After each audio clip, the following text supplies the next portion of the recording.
अपने चैनल पर हम आप सबको खुशामदीद कहते हैं। इसको सब्सक्राइब करने के बाद बेल आइकन बटन को भी प्रेस कर लें ताकि हमारी तमाम नई आने वाली वीडियोस को टाइमली देख लें। मैं बार-बार इस औरत से पूछ रही थी, क्या वो सच में यही चाहती है? न जाने क्यों मैं बार-बार इस बात को कन्फर्म किए जा रही थी। मेरे दिल का बोझ बढ़ता जा रहा था, जिसे उतारने के लिए शायद मैं इससे बार-बार एक ही सवाल पूछे जा रही थी। और वो हैरत से मेरी तरफ देखते हुए बार-बार इस सवाल का जवाब दे रही थी। जब उसने कदरे झुंझलाहट से कहा कि अगर आप करना चाहती हैं तो ठीक, वरना मैं किसी और डॉक्टर के पास चली जाती हूँ। मैंने उसे बेबसी से एहसास के साथ सर झटका, क्योंकि मुझे मुकम्मल यकीन हो गया था कि वो औरत मेरे समझाने पर भी नहीं समझने वाली। इसलिए मैंने उसे अल्ट्रासाउंड रूम में चलने के लिए कहा और जब मैंने जाकर उसका अल्ट्रासाउंड किया तो मेरे होश उड़ गए और ऐसे लगा जैसे मेरे पैरों के नीचे से ज़मीन निकल जाएगी। मैंने अल्ट्रासाउंड के बाद कुछ देखा था जो इस औरत को साफ-साफ बता दिया था और मेरी बात सुनकर वो भी परेशान हो गई थी, मगर कुछ कहा नहीं।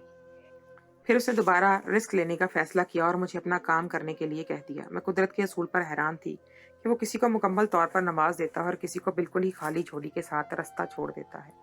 शायद जब तक हम ला हासिल को पा नहीं लेते तब तक ही हम कदर करते हैं और इसके बाद हमें कोई गर्ज ही नहीं रहती। वो औरत कितनी नाशुक्री और बेकदरी थी कि शायद वो भी घरेलू हालात से मजबूर थी, मगर दिखने में वो मजबूर हरगिज भी नहीं लग रही थी। खैर, मैंने उस औरत का काम कर दिया, मगर मैं नहीं जानती थी कि उसका काम करने के बाद मेरी ज़िंदगी में कितनी बड़ी तब्दीली आने वाली है। मुझे रब की तरफ से खुशी और गम दोनों मिलने वाले थे, मगर मैं इस बात से अनजान फ़िलहाल सिर्फ़ और सिर्फ़ खुश होना चाहती थी और खुशी से मेरा दिल उछल रहा था। ज़िंदगी के कितने अजीब रंग होते हैं। कोई इंसान औलाद को तरसता है, तो कोई अपनी ही औलाद को अपने हाथों से मारता है। यहाँ पर अक्सर औरतें आती थीं, जो अपने गुनाह को छुपाने के लिए अपना अबॉर्शन करवाती थीं, और कुछ ऐसे जोड़े भी आते थे, जो शायद इतनी जल्दी औलाद नहीं चाहते थे और वो अबॉर्शन करवाते थे। ये सब देखकर मेरा दिल बहुत तकलीफ़ महसूस करता था। मुझे बहुत तकलीफ़ होती थी ऐसा करते हुए, क्योंकि मैं बाँझ थी और मैं औलाद के लिए तरस रही थी और यहाँ पर लोग अपने हाथों से अपनी औलाद को मारने के दर पे थे। मेरा दिल करता था कि मैं एक-एक के हाथों को पकड़ूँ, उन्हें बैठकर समझाऊँ कि औलाद कितनी बड़ी नेमत है और अल्लाह ताला कितनी मन्नतों मुरादों के बाद किसी को खाली झोली रखता है और जिसे चाहता है साहिब औलाद कर देता है। वो अपने बच्चों का ना मारा करें, मगर मैं इनके ज़हन और ख़यालात दोनों ही बदल नहीं सकती थी। इस मामले में मुकम्मल तौर पर बेबस थी। मैंने 1-2 बार मरीज़ों को समझाने की कोशिश की थी। वो मेरा उल्टा ही सर पकड़ कर आ गए थे और क्लिनिक से चले गए थे और साथ ही साथ संगीन नताइज की धमकियाँ देते मुझे खबरदार कर गए थे। बहरहाल, मैं इतना जानती थी कि ये सब बहुत बड़ा गुनाह है। लोग एक गुनाह करते हैं और इस गुनाह को छुपाने के लिए दूसरा गुनाह करते हैं और कुछ लोग तो जायज़ रिश्ते में बंधे होने के बावजूद इतने मॉडर्न, इतने लिबरल हो गए हैं कि जल्दी औलाद के हक में नहीं होते और वो औलाद को रोबोट करवा देते हैं, अबॉर्ट करवा देते हैं। ऐसे लोगों के मुँह पर थप्पड़ रसीद करने को दिल चाहता है और ये सवाल करने को दिल करता है कि इन्हें जब औलाद चाहिए नहीं होती तो पहले ही वो सेफ्टी का इंतज़ाम क्यों नहीं करते? क्यों मासूम जानों को कत्ल कर डालते हैं? लेकिन यहाँ भी मजबूर थी और हालात मेरे बस से बाहर थे। लेकिन आज जो औरत मेरे पास आई थी उसको देखकर मैं हैरान रह गई। उसका पेट भी काफ़ी बड़ा हुआ था और वो बच्चा ज़ाया करवाना चाहती थी। जब मैंने उसका अल्ट्रासाउंड किया तो हैरान रह गई। मुझे मालूम हुआ कि उसको 7 माह का हमल है। अगर अबॉर्शन करवाना ही था तो प्रेगनेंसी के इब्तदाई मरहले में करवा सकती थी। अब तो बहुत ज़्यादा देर हो चुकी थी। मैंने उसको बहुत समझाया कि अब तुम्हारा ऑपरेशन होगा। ऑपरेशन के ज़रिए बच्चा निकालेंगे। औरत परेशान और मजबूर लग रही थी। ऐसा लग रहा था कि उसका शौहर उसको ज़बरदस्ती अस्पताल लाया है। वो अबॉर्शन करवाने के हक़ में नहीं थी। मैंने उस औरत का अबॉर्शन किया और उसको एक खूबसूरत सी बेटी पैदा हुई। वो ज़िंदा थी, उसकी मासूम सी सूरत बहुत खूबसूरत थी। इसलिए मैंने सोच लिया था कि मैं इसे बचा लूँगी और अपने पास रखूँगी। ऐसे लोगों को नहीं दूँगी जिन्होंने इसकी कदर ही नहीं की थी और वो इसे दुनिया में आने से पहले ख़त्म करवा देना चाहते थे। मैंने बेटी को छुपा लिया और इस औरत को कहा कि तुम्हें मुर्दा बच्चा पैदा हुआ था और उसने मेरी बात सुनकर किसी शदीद रद्द-ए-अमल का इज़हार नहीं किया।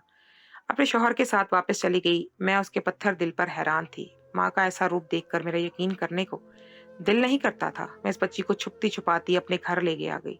इस बच्ची को देखकर मैं बहुत खुश थी। यूँ महसूस हो रहा था जैसे अल्लाह ताला ने इस बच्ची को मेरे लिए ही भेजा हो, मेरी खाली झोली भरने के लिए, क्योंकि उसके माँ-बाप तो इसके मारने के दर पे तुले हुए थे। मैंने इसको बचाया था। बेशक अल्लाह की ज़ात बचाने वाली थी, लेकिन मैंने सोचा था कि मैं इसे औलाद की तरह पालूँगी। जब मैं इसको अपने घर लेकर गई, मेरा शौहर भी इसको देखकर बहुत खुश हुआ, क्योंकि मेरे शौहर में भी कमी थी। इस वजह से वो भी बाप नहीं बन सकता था, इसलिए उसने मेरे साथ कोई ज़्यादती नहीं की और खुशी-खुशी बच्ची को अपना लिया। मेरी अपनी ज़िम्मेदारियाँ बढ़ गई थी। अस्पताल के साथ-साथ बच्ची की देखभाल भी करती थी। मेरे शौहर भी इसके सारे काम अपने हाथों से किया करते थे। घर में एक बच्चे की वजह से रौनक हो गई थी जैसे। हम दोनों बहुत खुश रहने लगे थे। हमारे पाँव ज़मीन पर नहीं टिकते थे। खुशी की इंतहा थी जो हमें नसीब हो गई थी। बेशक अल्लाह ने हमें औलाद नहीं दी थी, मगर इसके बावजूद हमें खाली झोली नहीं रहने दिया था। हमें माँ-बाप के लक़ब से नवाज़ दिया था। अब मुझे अपने अल्लाह से कोई शिकवा नहीं था। वक़्त तेज़ी से गुज़र रहा था। सच कहते हैं बेटियाँ बहुत जल्दी बड़ी हो जाती हैं। मेरी बेटी भी जल्दी-जल्दी बड़ी हो रही थी और वो जितनी बड़ी होती जा रही थी, इतनी खूबसूरत होती जा रही थी। हमने उसका नाम मुस्कान रखा था, क्योंकि उसके आने से हमारे घर में खुशियों का डेरा डल गया था। मेरी बेटी का कद-काठ बहुत अच्छा बड़ा था। मुझे शायद ज़्यादा आ रहा था। उसकी जो हकीकी माँ थी, वो भी इसी तरह दराज़ कद औरत थी। शायद वो अपनी माँ पर ही गई थी। वो बहुत खूबसूरत थी। उसकी मासूम बातें, उसका मासूम चेहरा मेरे सारे दिन की थकान मिटा देता था। अस्पताल से थकी-हारी वापस आती थी, मगर उसको देखकर अपनी सारी थकान भूल जाती थी। वो अपनी तोतली ज़ुबान में जब मुझे माँ कहती थी, तो ऐसा लगता था जैसे हमें दोनों में जहान की खुशी मिल गई हो। हमसे उसका दुःख बर्दाश्त नहीं होता था। अगर वो बीमार हो जाती तो हम पूरी-पूरी रात जागकर गुज़ार देते थे। मैं और मेरा शौहर तब तक बेचैन रहते थे जब तक वो मुकम्मल तौर पर ठीक नहीं हो जाती थी। उसकी आँखों में आँसू हम बर्दाश्त नहीं करते थे। मैं और मेरा शौहर उसे बहुत चाहते थे। हमने उसको कभी भी इस बारे में बताया नहीं था कि वो हमारी सगी औलाद नहीं है। लेकिन न जाने अब मेरी परेशानी रोज़-बरोज़ बढ़ती क्यों जा रही थी। शायद मेरी बच्ची बड़ी हो रही थी और जवानी की दहलीज पर कदम रख रही थी, इसलिए मुझे अब उसकी फ़िक्र भी सताने लगी। शायद ये कुदरती तौर पर माँ की तबीयत में पाया जाता है कि जैसे-जैसे वो बड़ी होती, जवान होती जाती है और जवानी की दहलीज पर कदम रखती है, इसीलिए मुझे अब उसकी फ़िक्र भी बहुत सताती थी। शायद ये कुदरती तौर पर माँ की तबीयत में पाया जाता है कि जैसे-जैसे वो बड़ी हुई, वैसे-वैसे ही अपनी बच्ची को सारी दुनिया की नज़रों से मैं छुपा कर रख लेना चाहती थी। लेकिन मेरी परेशानी की एक वजह और भी थी। मेरी बच्ची अब जवान हो चुकी थी। अब मुझे अपने शौहर के साथ भी उसको रखते हुए खौफ-सा महसूस होता था। मैं सारा दिन अस्पताल में होती थी और बच्ची अकेले बाप के साथ घर पे होती थी। सुबह के वक़्त वो स्कूल में होती थी और मैं इस हक़ में नहीं थी कि वो अकेले शौहर के साथ ही मेरे घर पे रहे। जूँ ही वो स्कूल से आती थी, सारा वक़्त अपने बाप के साथ गुज़ारती थी। मैंने उसको ट्यूशन डाल दिया था, ताकि जब तक मैं घर ना लौटूँ, मेरी बच्ची भी घर ना आए। इस तरह मुझे कुछ न कुछ तसल्ली रहती थी कि अगर मेरी बेटी अपने ही घर में नहीं होगी, तो अपने बाप के करीब भी नहीं जाएगी। मुझे अजीब-अजीब वहम वसवसे सताने लगे थे। मेरी रातों की नींद उड़ चुकी थी। मेरा शौहर मेरी बेटी के करीब आता, उसके गले मिलकर बातें करता। बेटी भी उसे अपना बाप समझकर लिपटती रहती थी, लेकिन मैं अंदर ही अंदर परेशान होती रहती थी, क्योंकि जिस बात के बारे में मुझे पता था, मेरी बेटी को इस बात की हकीकत भी पता नहीं थी। वो मेरी बेटी का महरम नहीं था। मेरा शौहर अभी जवान लगता था। सच कहते हैं मर्द कभी बूढ़ा नहीं होता है। मेरा शौहर तो दिन-ब-दिन जवान होता जा रहा था। हालाँकि मुझे ज़िम्मेदारियों ने, नौकरी ने, घर की देखभाल ने थका कर रख दिया था, इसलिए मेरे चेहरे पे थकन नुमायाँ हो जाती थी और मुझे अपनी तरफ तवज्जो देने का वक़्त भी नहीं मिल पाता था। अब मैं अपने शौहर के रवैये को बग़ौर देखने लगी थी। वो घर आते ही बेटी से लिपट जाता था, उसका चेहरा चूमता, उसका हाथ पकड़ के रखता, लेकिन मेरे दिल में जो शक का बीज पैदा हो गया था, ख़त्म होने का नाम नहीं ले रहा था। ज़रा-ज़रा सी बात मुझे डरा देती और शक में मुब्तला कर देती थी। मैं अब सच में बहुत परेशान रहने लगी थी। मेरी भूख-प्यास सब ख़त्म हो गई थी। अब मुझे लग रहा था कि मैंने बहुत बड़ी गलती कर दी है। न जाने मैं किस चौराहे पर आकर खड़ी हो गई थी कि मुझे कुछ समझ नहीं आ रहा था। ये तो एक पाकीज़ा रिश्ता था बाप-बेटी का, या इसके पीछे कुछ और भी बात थी? हर वक़्त ही मैं ये सोचती और शकूक-ओ-शुबहात में ही मुब्तला रहने लगी थी। मैं अपनी सेहत का ख़्याल भी नहीं रख पा रही थी। दुनिया का रंग-ढंग मुझे बहुत डराने लगता था। मैंने अपनी आधी ज़िंदगी डॉक्टर बनकर गुज़ार दी थी और मैं जानती थी कि लोगों की नज़रें कैसी होती हैं। मेरे शौहर की नज़र भी मुझे किसी हद तक समझ आ रही थी। मैं अपने शौहर से कुछ भी नहीं कह सकती थी। मैं जानती थी, अगर मेरे शौहर से ज़रा भी बात की मैंने, तो उसके नताइज बहुत बुरे होंगे। हो सकता है वो मनाल को अपनी बेटी ही समझता हो और उसको वैसे ही मोहब्बत करता हो, लेकिन अगर मैंने उसकी इधर ज़रा सी बात नहीं की और उसके नताइज बुरे भी हो सकते थे। कैसे बात करती मैं? उसको वैसे ही मोहब्बत देती। अगर मैं उसकी तवज्जो उस तरफ दिलाई, तो शायद वो फिर गलती करने लगे, जो पहले नहीं करता था। मेरी रातों की नींद उड़ चुकी थी। मेरा सारा दिन परेशानी में गुज़र जाता था। अगर मैं हॉस्पिटल जाती थी, तब भी मुझे वहम सताने लगते थे वही। जाने क्यों इस दिन मैं हॉस्पिटल आई, तो मेरा दिल खौफ के मारे बैठा जा रहा था। अजीब घबराहट हो रही थी। मैंने हॉस्पिटल से छुट्टी ली। जैसे ही घर की तरफ कदम बढ़ाए, लेकिन घर आते हुए काफ़ी ट्रैफ़िक थी। हमारी गाड़ी काफ़ी देर तक ट्रैफ़िक में फँस गई। जब मैंने अपना मोबाइल उठाकर देखा, तो मेरी बेटी की न जाने कितनी कॉल्स आ चुकी थी। मैंने दोबारा उसे फ़ोन करने की कोशिश की, लेकिन फ़ोन मुसलसल बंद जा रहा था। मैंने अपने शौहर का नंबर मिलाया, उसका नंबर भी बंद जा रहा था। मुझे लग रहा था जो घबराहट, जो परेशानी मुझे मालूम हो रही थी, ज़रूर कुछ बुरा हो रहा है, जिसकी वजह से मेरा दिल काम नहीं कर रहा था। इसी वक़्त में एक फ़कीर गाड़ी के शीशा बजाया, तो मैंने जल्दी से उसे कुछ नोट निकाल कर सदका दे दिया, ताकि अगर कोई मुसीबत मेरी बेटी के सर पर मंडला रही है, तो सदके की वजह से वो बला टल जाए। जैसे ही मैंने घर के अंदर कदम रखा, तो मेरे होश उड़ गए और मैं चकरा कर ज़मीन बोस हो गई, क्योंकि मेरे शौहर ने मेरी अपनी बेटी को अपने ही हाथों से, मेरी आँखों से आँसू रवां थे और दिल की धड़कन बंद महसूस होती हो रही थी। मुझे अपनी आँखों को देखा झूठ भी लग रहा था। मैं फटी-फटी आँखों से सख्ते के आलम में अपने सामने देख रही थी। न जाने क्यों, मेरा इन सब पर यकीन करने को दिल तो नहीं करता था। सब मंज़र मेरी आँखों के सामने था। एक बार मुझे ख़्याल आया कि शायद मैं कोई ख्वाब देख रही हूँ, मगर ये कोई ख्वाब नहीं था, बल्कि ज़िंदा हकीकत थी, जो मेरी आँखों के सामने मौजूद थी और मुझे हर हाल में इसे कबूल करते हुए अपनी बेटी का दिफ़ा करना था। मुझे समझ आ रहा था कि मेरा वहम, मेरे शुक़ुक़ व शुबहात कुछ भी बिला वजह नहीं थे। कुछ था तो, जो मेरे दिल को डराता रहता था। मैंने जल्दी से जाके अपनी बेटी की खबर ली। मुस्कान, मुस्कान, उठो बेटा, तुम्हें क्या हुआ है? उठो, मेरी तरफ देखो। मैं दीवानावार अपनी बेटी को पुकार रही थी। मेरी आंखों से आंसू रवां थे और मुझ पर एक जुनून सा सवार था। मैं बस चाहती थी कि जल्दी से मेरी बेटी आंखें खोल दे और मेरी तरफ देखने लगे, मगर मेरी बेटी खौफ की वजह से बेहोश हो गई थी। मैं आज भी इस बारे में सोचती हूँ तो मेरी आंखें नम हो जाती हैं। न जाने मेरी बेटी के दिल पर कौन सी क़यामत गुजरी होगी।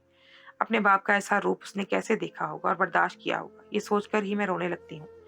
इस वाक़ये के बाद मैंने अपने शौहर से अलहदगी इख्तियार कर ली थी और अपनी बेटी को लेकर एक अलग मकान में आ गई थी। मैं डॉक्टर थी और अपना सारा खर्च खुद उठाती थी। मेरे शौहर ने मुझसे माफ़ी मांगी थी, लेकिन मैंने उसे माफ़ नहीं किया था। हम आज भी माँ बेटी अस्पताल से वापस आए तो खाना खाने के बाद मुस्कान चुपचाप लेट गई। जब से ये वाक़या हुआ था, मुस्कान बहुत कम बात किया करती थी। वो बहुत हंसमुख और बोलने वाली लड़की थी, लेकिन इस वाक़ये ने उसे बिल्कुल ही खामोश करवा दिया था। वो ज़िंदगी से ही और दूर हो गई थी।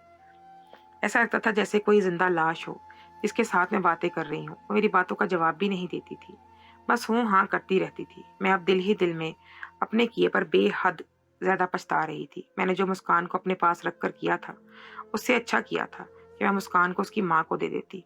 वो किसी यतीम खाने में छोड़ आती, मगर अपने घर में ना लाती। एक इंसान को जब कोई ज़िम्मेदारी उठाता है, तो उसकी हिफाजत करने का बेड़ा भी लेता है, लेकिन मैं तो उसकी हिफाजत ही नहीं कर सकी थी। मुझे इन सब में सबसे ज़्यादा कसूर अपना ही लगता है। मैं अगर उसको अपने घर में ना लेकर आती, तो उसके साथ ये सब कुछ ना हुआ होता। मेरा शौहर रोज़ मेरे से माफ़ी माँगने के लिए आता था, लेकिन मैं उसे माफ़ नहीं कर पाती थी, क्योंकि मेरे पास माफ़ी देने के लिए कुछ नहीं था। मेरी बेटी को बाप के ऐसे रूप ने जैसे गुमसुम कर दिया था। वो चुपचाप मेरे साथ ज़िंदगी गुज़ार रही थी और उसके चुप ने टूटती थी। मैं इससे बात करने की भी कोशिश करती थी, लेकिन वो मुझे अजीब नज़रों से घूरती रहती थी। एक दिन मेरी बेटी बोली तो उसके मुँह से निकलने वाले अल्फाज़ ने मुझे शशदर करके रख दिया था। मैंने कभी सोचा भी नहीं था कि मेरी बेटी भी ज़िंदगी में कभी ऐसे सवालात मुझसे करेगी। उसने सीधा मुझसे ये सवाल किया था। उसका कहना था कि भले मैं लापरवाह सी लड़की थी, मगर मैं जानती हूँ कि मेरे बाप और बेटी का रिश्ता क्या होता है, और इसको भी कोई भी अपनी बेटी के साथ बाप ऐसी हरकत नहीं कर सकता, जैसे मेरे साथ मेरे बाप ने किया है। मुझे बताएं कि वो कौन है, मेरा बाप कौन है, मेरी माँ कहाँ है? उसके सवाल सुनकर मेरे जिस्म से जान निकल गई। उसके सवाल सुनकर मैं सर झुकाए बैठी थी और फिर मैंने उसे अव्वल से लेकर आखिर तक तमाम बात बता दी थी। मेरी बात सुनकर उसका दिल शायद टूट गया था और उसके चेहरे की चमक बिल्कुल ही खत्म हो गई थी। वो बिल्कुल ही बुझ कर रह गई थी। पहले वो मेरी बातें के हूँ हाँ में जवाब देती थी, लेकिन अब तो वो भी देना गवारा नहीं करती थी। खाना पीना भी उसका बराए नाम ही रह गया था। मैंने उससे वादा किया था कि मैं उसकी माँ को ढूंढकर उसके हवाले कर दूंगी।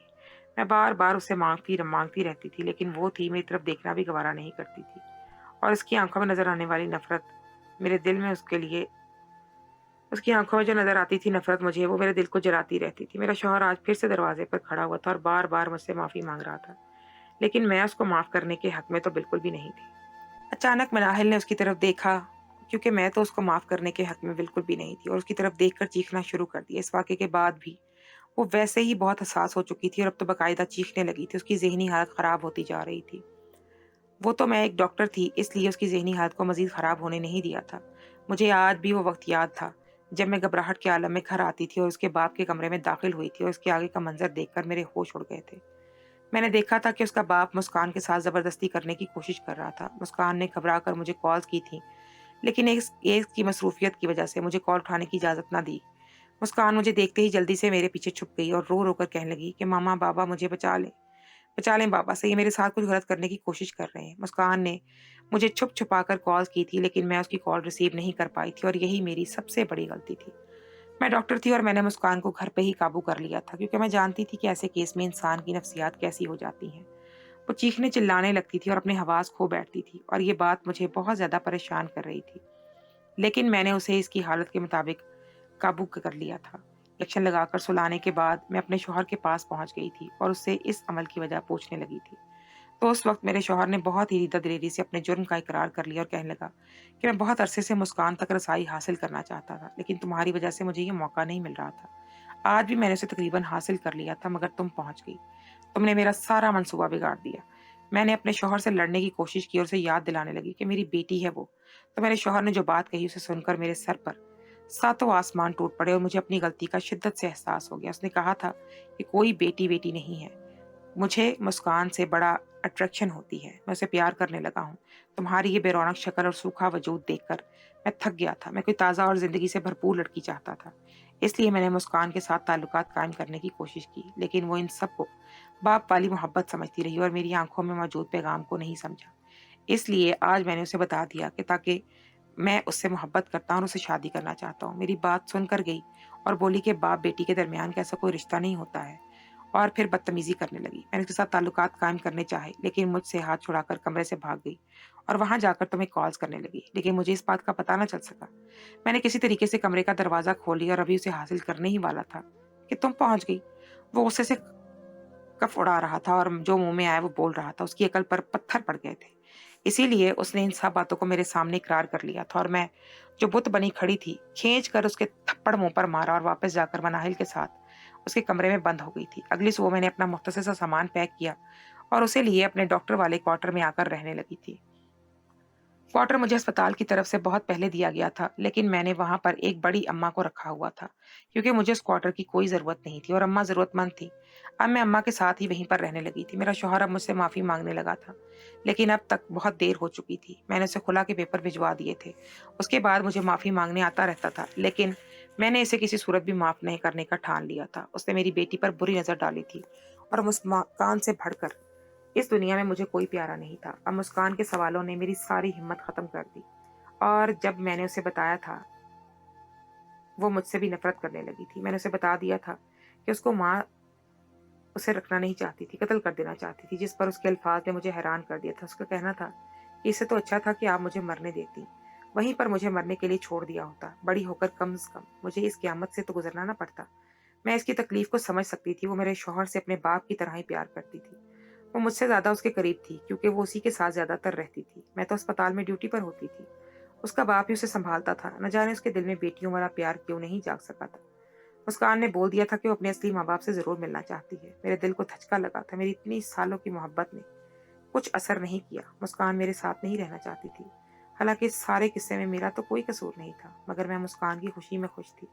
उसने जितनी तकलीफ बर्दाश्त कर ली थी इतनी बहुत थी। अब मैं उससे ज्यादा तकलीफ नहीं देना चाहती थी, इसलिए उसके माँ बाप को तलाश करने लगी थी। लेकिन इसके माँ बाप मुझे मिल नहीं रहे थे। उन्हीं की तलाश में मुझे तकरीबन 3 साल का अरसा गुजर गया था।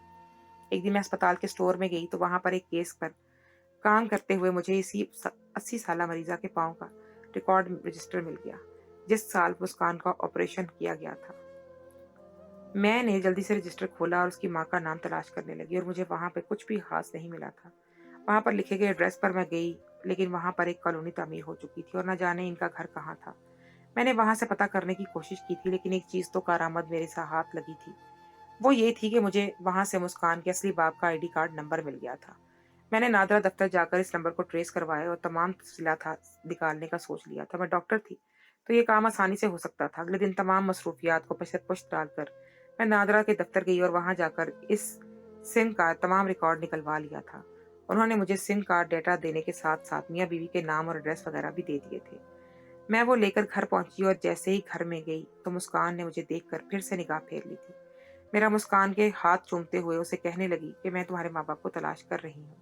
जल्दी इन्हें ढूंढकर तुम्हें उनसे मिलवा हवाले कर दूंगी। मुझे माफ कर दो, मुझसे बड़ी गलती हो गई।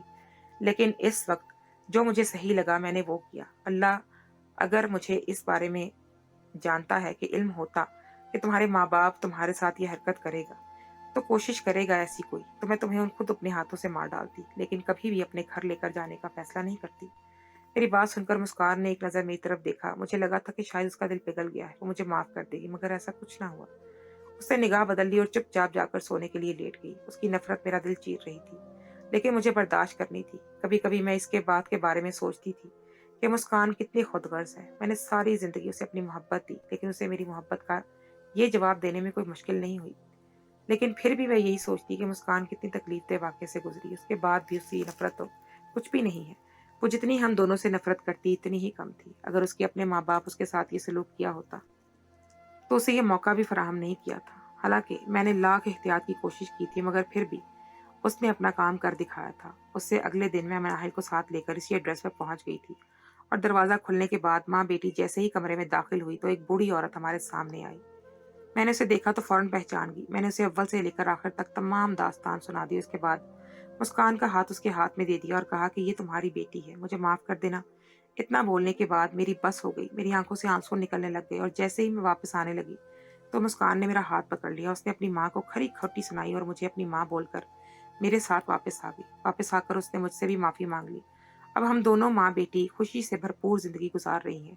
मुस्कान कभी-कभी गुमसुम हो जाती है, लेकिन उसने खुद को सँभाल लिया है। इस सारे वाक़ये के बाद मैंने एक सबक सीखा कि कोई भी रिश्ता महरम नहीं होता है। महरम सिर्फ़ वही रिश्ता होता है जो अल्लाह ने बनाया है। उसके अलावा सभी रिश्ते आपके लिए नामहरम हैं, और इन सब से जितना हो सके इतना दूर रहा जाए। मुस्कान और अपने शौहर के दरमियान मुझे शुरू से ही एक फ़ासला बरकरार रखना चाहिए था, जिसमें नाकाम रही। अपने शौहर की घटिया सोच पर अब भी तिलमिलाकर रह जाती हूँ। वो भी नफ्स का कैदी बनकर अपने ही घर को खा गया था।